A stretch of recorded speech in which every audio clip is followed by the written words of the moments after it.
आपको कक्षा 12 फिजिक्स प्रत्यावर्ती धारा चैप्टर का प्रश्न नंबर ये जो 23वां है 23वां समझाएंगे। क्या लिखा है 23वें प्रश्न में कि 60 हर्ट्ज व 200 वोल्ट के प्रत्यावर्ती धारा स्रोत के श्रेणी क्रम में 1/पाई हेनरी का प्रतिरोध तथा 50 ओम का प्रतिरोध जोड़ा जाता है। परिपथ में प्रेरण प्रतिबाधा धारा वोल्टेज धारा के बीच कालांतर इतनी बातें आपको ज्ञात करनी है।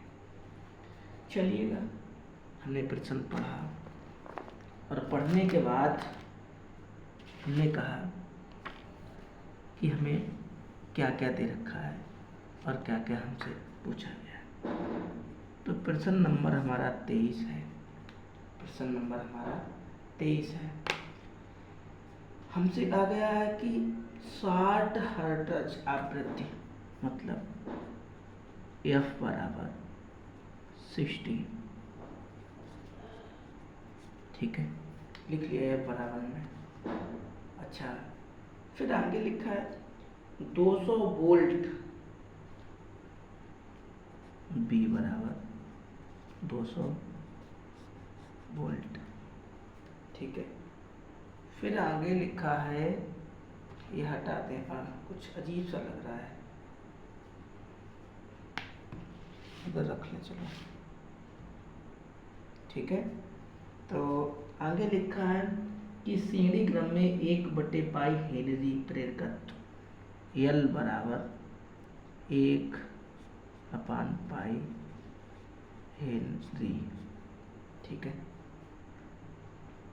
फिर आगे लिखा है कि 50 ओम, तो R बराबर 50 ओम, ठीक है। अच्छा भाई, इसकी लाइट पड़ रही है, मोबाइल रखना पड़ेगा थोड़ा चला के, ठीक है। अब भी पड़ रही है भाई, चलिएगा। फिर आगे लिखा है आपको ज्ञात क्या क्या करना है। आपको ज्ञात करना है परिपथ में प्रतिबाधा ज्ञात करनी है, ठीक है। धारा ज्ञात करनी है, वोल्टेज ज्ञात करनी है, धारा के बीच कालांतर भी ज्ञात करना है। आपको XL ज्ञात करना है, आपको प्रतिबाधा ज्ञात करनी है, आपको धारा ज्ञात करनी है, आपको कालांतर ज्ञात करना है, ठीक है। इतनी बातें आपको ज्ञात करनी है। तो इतनी बातें तो आपको समझ में आ गई, ठीक है। सबसे पहले आपको प्रेरण प्रतिघात ज्ञात करना है, आपको प्रतिबाधा Z ज्ञात करनी है, आपको वोल्टेज ज्ञात करना है, आपको धारा ज्ञात करनी है, ठीक है। तो चलिएगा, सबसे पहले यही ज्ञात करते हैं। क्या सूत्र होता है इसका? Omega L। क्या सूत्र होता है? Omega L। ओमेगा की जगह पे क्या लिख सकते हैं? 2πf, ये लिख सकते हैं ओमेगा की जगह पे, ठीक है। तो वही लिख लें, क्या लिख लें? 2πfL, ठीक है, ये लिख लें। अच्छा, तो 2 तो 2 है और पाई को काटेंगे नहीं, हम पाई का मान भी नहीं रखेंगे, पाई हमारा कट जाएगा। F का मान क्या है? 60। L का मान क्या है? 1/पाई। कोई दिक्कत? कोई दिक्कत नहीं। यहाँ तक क्या दिक्कत है? कोई दिक्कत नहीं। अच्छा, ये किताब आ रही, हम कहें क्या है ये पाई से पाई कटा, पाई से पाई कट गया, जो आपका बचा गुणा कर लो, आपका आंसर आ गया।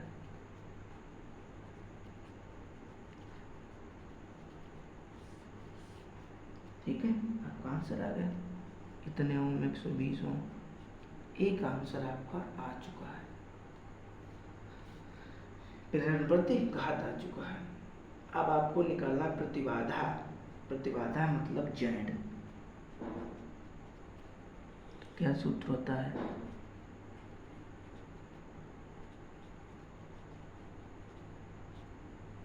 ये सूत्र होता है आपका। अच्छा, इसका मान कितना है? ये है। आर का मान कितना है? 50 है। कोई दिक्कत? बोलो, इतने में क्या दिक्कत है? कोई दिक्कत नहीं है। अच्छा, अब आप क्या करो कि इसका गुणा करोगे, 12 12 144 और 0 लगा दो। कोई दिक्कत? 5 25 और 0 है तो जो 0 लगा दो। कोई दिक्कत? इन दोनों को ऐड करो, यही तो होगा। इन दोनों को ऐड करोगे, यही तो होगा ना भाई। जोड़ तो लोगे। अच्छा, एक इसका वर्ग होता है 13 का। ठीक है, तो ये आपकी प्रतिबाधा आ गई। ठीक है, ये आपकी प्रतिबाधा आ गई ओम। ठीक है, इतने ओम। अब आपसे पूछा गया था, धारा पूछी गई थी आपसे, धारा पूछी गई थी। तो पीछे वाला अगर वीडियो आपने देखा होगा तो आपको ज़रूर पता होगा कि धारा का फॉर्मूला क्या होता है। तो होता है I बराबर V अपान जेड। V का मान क्या है? V का मान ये है, ये तो है V का मान, ये लिखा V का मान। और जेड का मान क्या है? यही तो है। 0 से 0 उड़ा दो।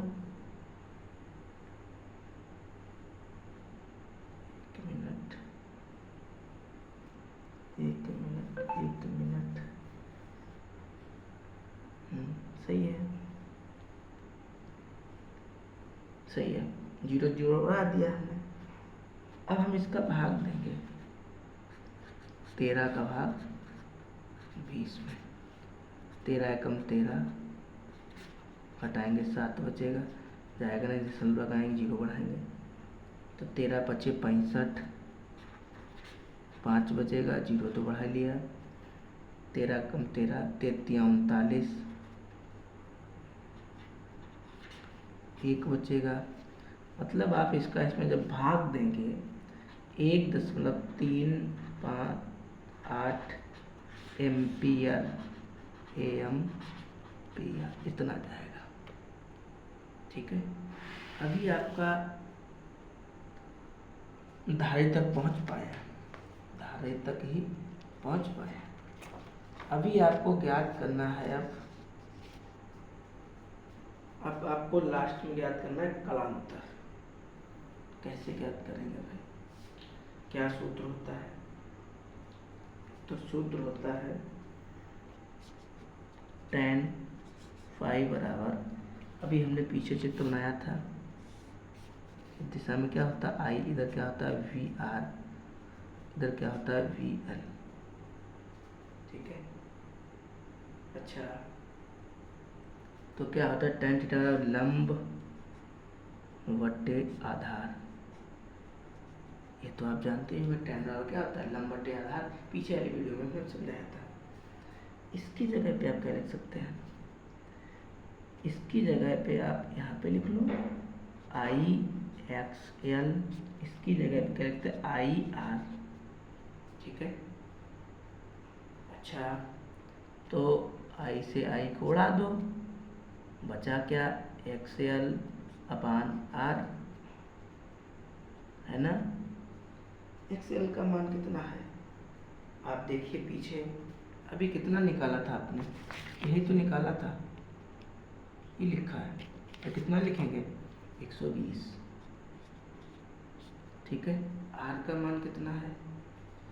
R का मान देखो 50 है कि नहीं है? R का मान 50 है कि नहीं है? तो R की जगह पे 50 लिख लें। 0 से 0 उड़ा दो, 0 से 0 उड़ा दो, कितना बचा? tan फाइव बराबर, इसका भाग दे दो, 5 दूनी 10, 2 बचा, 10 में लगाए 0, 5 चक्कू 20। तो ये निकालना है आपको, कलांतर ये लिखो, tan इधर जाएगा तो इन्वर्स हो जाएगा। यही तो आपका आंसर है। बताइएगा इस प्रश्न में आपको कहाँ पे दिक्कत आई है। मुझे तो नहीं लगा होगा कि आपको कोई प्रश्न दिक्कत आई होगी। ठीक है, मिलेंगे आपको अगली वीडियो में। तब तक आप इस क्वेश्चन को फिर कॉपी में नोट करिएगा। ठीक है।